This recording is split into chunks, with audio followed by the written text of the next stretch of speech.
जय जगन्नाथ। नमस्कार दर्शक बंधु, आपण देखुं ओडिशा अपडेट। आज 11 मे सोमवार। आसतु देखने आज 20 बड़ खबर। देशठार आरंभ कर विदेश पर्यंत ओडिशा समेत सब खबर पर नजर पकाए। यदि प्रथम थर पर आम यूट्यूब चैनल को देखुं तेज सब्सक्राइब करने को भूलें। आसतु आरंभ कर गरम गुड़ी मिल आसुची बड़ वर्षा प्रबल। बंगोपसागर में लघुचाप क्षेत्र संभावना रही। आसंता काली दक्षिण पश्चिम बंगोपसागर में सृष्टि हो पारे लघुचाप। उपकूल प्राय 5.8 किमी उच्चता पर्यंत एक घूर्णिबलय सक्रिय रही। 17 जिला को येलो वार्निंग जारी करछि पाणीपाग विभाग। यह जिला गुड़िक है मयूरभंज, केन्दुझर, सुंदरगढ़, कंधमाल, रायगड़ा, कोरापुट, बालेश्वर और भद्रक जिला। मयूरभंज और केन्दुझर जिला को विशेष प्रभावित हो पारे बोली आकलन करिछि पाणीपाग विभाग। एथि सहित पवनर बेग 40 ରୁ 50 किलोमीटर जाए रहिबो। सेथिपाई रायगड़ा, कोरापुट, बालेश्वर, भद्रक, जाजपुर, केन्द्रापड़ा, कटक, जगतसिंहपुर, पुरी, खोर्धा, नयागड़ा, गंजाम और गजपति जिले में मध्य कालबैशाखी प्रकोप अनुभूत है। परवर्ती खबर मोहन माझी नेले बड़ डिसिजन। बालियांता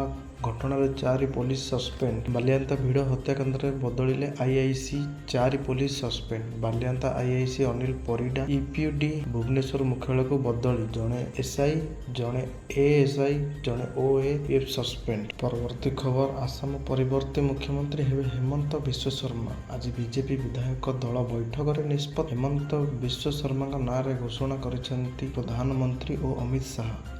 मे 12 रे द्वितीय थर पर मुख्यमंत्री भावे नेबे शपथ। परवर्ती खबर तमिलनाडु में विजय थालापति पार्टी को तमिलवासी देइछन्ति 108 आसन। 2026 निर्वाचन टीवी को सर्वाधिक आसन मिलते मध्य मैजिक नंबर 118 छुई पार नथिला टीवी के, जहाँफल विजय सरकार गढ़ा और मुख्यमंत्री हेबा नहीं निश्चित देखा देइथिला। राज्यपाल को 3 थर भेटिया पर सरकार गढ़ा को नहीं कौन स्पष्ट चित्र आसी नथिला। हेले वर्तमान तमिलनाडु मुख्यमंत्री नहीं सबू सस्पेंस हटाव सह विजय राज्यर दायित्व नहीं। ता छड़ा शपथ नेबा पर विजय बड़ निष्पत्ति नहीं।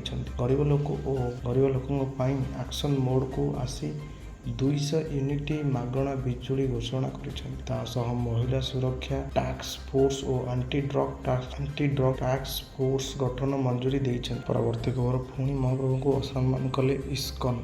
लंडन आज इस्कन पक्षर महाप्रभु को अदिनिया स्नान यात्रा आयोजन करा। लंडन निकट वाटफोर्डर थिबा इस्कन भक्ति देवांत मंदिर में यह स्नान यात्रा हुई। भारतीय समय अनुसार पाखापाखि दिन 1:45 यह स्नान यात्रा आरंभ हुई। परवर्ती खबर विजयंक मंत्रिमंडल युव चेहरा सेल्वी एक्स कीर्तिना को नहीं सारा देश में चर्चा। मात्र 29 वर्ष बयस कैबिनेट मंत्री, साधारण मध्यवित्त परिवार जन्मग्रहण। विजयंक कैबिनेट युव चेहरा। परवर्ती खबर बेंगलुरु आसुची बड़ खबर। प्रधानमंत्री नरेंद्र मोदी कार्यक्रम स्थल ठारू मात्र किछि दूर विस्फोरण मिलिबा पर सुरक्षा व्यवस्था को नहीं प्रश्नवाची सृष्टि होइछि। रविवार सकाळे एही घटना सामना को आसिबा पर सुरक्षा एजेंसी गुड़िक मध्य हईचई सृष्टि होइछि। परवर्ती खबर बालियांता घटना को नहीं राजनैतिक बयान। सीसीसी सभापति कहते क्राइम ब्रांच तदंत हेले कौन हेबो।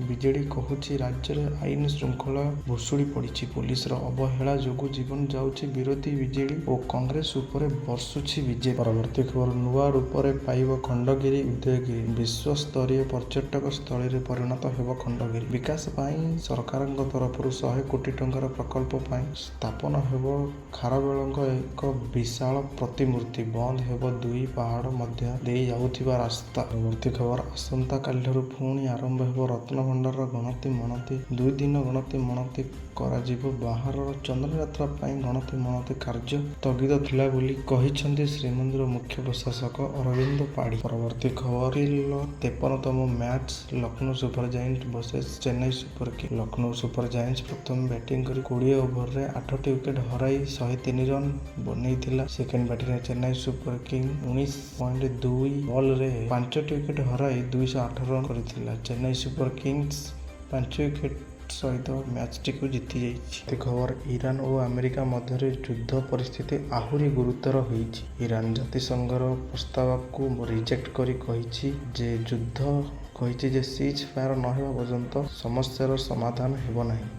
ट्रम्प पुणी थरे ईरान को कठोर चेतावनी देइछन्ति। ପରବର୍ତ୍ତୀ ଖବର Indian oil corporation, Bharat petroleum ଓ ହିନ୍ଦୁସ୍ତାନ ପେଟ୍ରୋଲିୟମ ଗତ 10 ସପ୍ତାହରେ 1 ଲକ୍ଷ କୋଟି ଟଙ୍କାରୁ ଅଧିକ କ୍ଷତି ଭୋଗିଛନ୍ତି। ଇରାନ ଓ ଆମେରିକା ଯୁଦ୍ଧ, ବିଶ୍ୱବ୍ୟାପୀ ତେଲ ଦାମ ବଢ଼ିଥିଲେ ମଧ୍ୟ ଭାରତର ପେଟ୍ରୋଲ ଓ ଡିଜେଲ ପୁରୁଣା ଦର ହିଁ ରହିଛି। ପରବର୍ତ୍ତୀ ଖବର ଏଆଇ ନେଲା 92,000ରୁ ଅଧିକ ଲୋକଙ୍କର ଚାକିରି। ମେଟା, ମାଇକ୍ରୋସଫ୍ଟ, ଆମାଜନ ଭଳି ବଡ଼ କମ୍ପାନୀ 92,000ରୁ ଅଧିକ ଲୋକଙ୍କୁ ବାହାର କରିଛି। ଅର୍କିଟ ଖବର ନରେନ୍ଦ୍ର ମୋଦି ଲୋକମାନଙ୍କୁ ପେଟ୍ରୋଲ, ଡିଜେଲ ଓ ଗ୍ୟାସ୍ ସାବଧାନରେ ବ୍ୟବହାର କରିବାକୁ ଅନୁରୋଧ କରିଛନ୍ତି। ପଶ୍ଚିମ ଏସିଆର ଯୁଦ୍ଧ ଫଳରେ ଇନ୍ଧନ ସଙ୍କଟ ବଢ଼ୁଥିବାରୁ ଭାରତକୁ ଆମଦାନୀ ଉପରେ ନିର୍ଭରତା କମାଇବା ଆବଶ୍ୟକ ବୋଲି ସେ କହିଛନ୍ତି। ପରବର୍ତ୍ତୀ ଖବର ଜାମ୍ମୁ ଆଣ୍ଡ କାଶ୍ମୀରରେ ନିଶା ବିରୋଧୀ ଅଭିଯାନରେ 444 ଜଣ ଅଭିଯୁକ୍ତଙ୍କୁ ଗିରଫ କରିଛି ପୋଲିସ। 441ଟି କେସ୍ ଅଫିସିଆଲି ଦାଖଲ କରି ମସଜିଦରେ ସଚେତନତା କାର୍ଯ୍ୟକ୍ରମ ଓ ଡ୍ରଗ୍ ବ୍ୟବସାୟୀଙ୍କ ସମ୍ପତ୍ତି ଉପରେ ବୁଲଡୋଜର କାର୍ଯ୍ୟବାହୀ ମଧ୍ୟ ହୋଇଛି। ପରବର୍ତ୍ତୀ ଖବର ମଣିପୁରର କାମନଜୁଙ୍ଗ ଅଞ୍ଚଳରେ ହୋଇଥିବା ଆକ୍ରମଣରେ ବିଦେଶୀ ଶକ୍ତିର ହାତ ନଥିବ କହିଛନ୍ତି ମଣିପୁର ଗୃହମନ୍ତ୍ରୀ ଗୋବିନ୍ଦ ଦାସ କନ୍ଥୌଜାନ। ସୁରକ୍ଷା ତ୍ରୁଟି ହୋଇଥିବାରୁ ଏହି ଘଟଣାଟା ଘଟିଥିବା ସେ କହିଛନ୍ତି। ଆକ୍ରମଣ ପରେ ପ୍ରଭାବିତ ଗ୍ରାମଗୁଡ଼ିକୁ ଦଳୀୟ ପ୍ରତିନିଧିମାନେ ଯାଇ ପରିସ୍ଥିତି ଆଲୋଚନା କରିଛନ୍ତି। ପରବର୍ତ୍ତୀ ଖବର ବିକ୍ରମ ମିଶ୍ରଙ୍କ ନେପାଳ କାଠମାଣ୍ଡୁ ଦୌରା ଏବେ ପାଇଁ ସ୍ଥଗିତ ହୋଇଛି। ତେବେ ଭାରତ ନେପାଳକୁ ଆସନ୍ତା IBCA ସମ୍ମିଳନୀ ପାଇଁ ଆମନ୍ତ୍ରଣ କରିଛି। ଏହି ସମ୍ମିଳନୀ ଆସନ୍ତା ଜୁନରେ ନୂଆଦିଲ୍ଲୀରେ ହେବାକୁ ଯାଉଛି। ଖବର ପ୍ରଧାନମନ୍ତ୍ରୀ ନରେନ୍ଦ୍ର ମୋଦିଙ୍କ ୟୁରୋପ ଦୌରାରେ ଶେଷ ମୁହୂର୍ତ୍ତରେ UAEକୁ ମଧ୍ୟ ଯୋଡ଼ାଯାଇଛି। ପଶ୍ଚିମ ଏସିଆରେ ଅସ୍ଥିର ପରିସ୍ଥିତି ଓ ଊର୍ଜ୍ଜା ସୁରକ୍ଷା ନେଇ ଆଲୋଚନା ପାଇଁ ସେ UAE ରାଷ୍ଟ୍ରପତିଙ୍କୁ ଭେଟିବେ। ପରବର୍ତ୍ତୀ ଖବର ଦେଶବାସୀଙ୍କୁ ବଡ଼ ଆହ୍ୱାନ ଦେଲେ ପ୍ରଧାନମନ୍ତ୍ରୀ ମୋଦି। ପ୍ରଧାନମନ୍ତ୍ରୀ ଦେଇଥିବା ପରାମର୍ଶ ଗୁଡ଼ିକ ହେଉଛି ବିଦେଶ ଯାତ୍ରା ଓ ସୁନା କିଣା। ଅତି କମରେ ବର୍ଷେ ପର୍ଯ୍ୟନ୍ତ ବିଦେଶ ଯାତ୍ରାରୁ ନିବୃତ୍ତ ରୁହନ୍ତୁ ଏବଂ ସୁନା ଗହଣା କିଣନ୍ତୁ ନାହିଁ। ଖବର କମିବାର ନାଁ ନେଉନି ସୁନା। 22 କ୍ୟାରେଟ୍ ସୁନା 10 ଗ୍ରାମ ପ୍ରତି 1,39,650 ଟଙ୍କା ଥିବାବେଳେ 24 କ୍ୟାରେଟ୍ 10 ଗ୍ରାମକୁ 1,52,350 ଟଙ୍କା ରହିଛି। 1 କେଜି ରୂପାର ଦାମ 2,75,000 ରହିଛି। ଖବର କାଲି ଖେଳା ଯାଇଥିଲା ପ୍ରଥମ IPL match Mumbai versus Bangalore. Mumbai ପ୍ରଥମ ବ୍ୟାଟିଂ କରି 20 ଓଭରରେ 7ଟି ୱିକେଟ୍ ହରାଇ 166 ରନ୍ ବନାଇଥିଲା। ସେକେଣ୍ଡ ବ୍ୟାଟିଂ କରି ବାଙ୍ଗାଲୋର 20 ଓଭରରେ 8ଟି ୱିକେଟ୍ ହରାଇ 167 ରନ୍ ନେଇ ମ୍ୟାଚ୍ଟିକୁ ଜିତି। ଆଜିର ଏତିକି ଥିଲା ବଡ଼ ଖବର। ଯଦି ଆପଣଙ୍କୁ ଆମର ଏ ଭିଡ଼ିଓ ଭଲ ଲାଗିଥାଏ ତାହେଲେ ନିହାତି ଅପଡ଼େଟ୍ ଓଡ଼ିଶାକୁ ସବସ୍କ୍ରାଇବ୍ କରିବେ, ଭିଡ଼ିଓଟିକୁ ଲାଇକ୍ କରିବେ। ଜୟ ଜଗନ୍ନାଥ।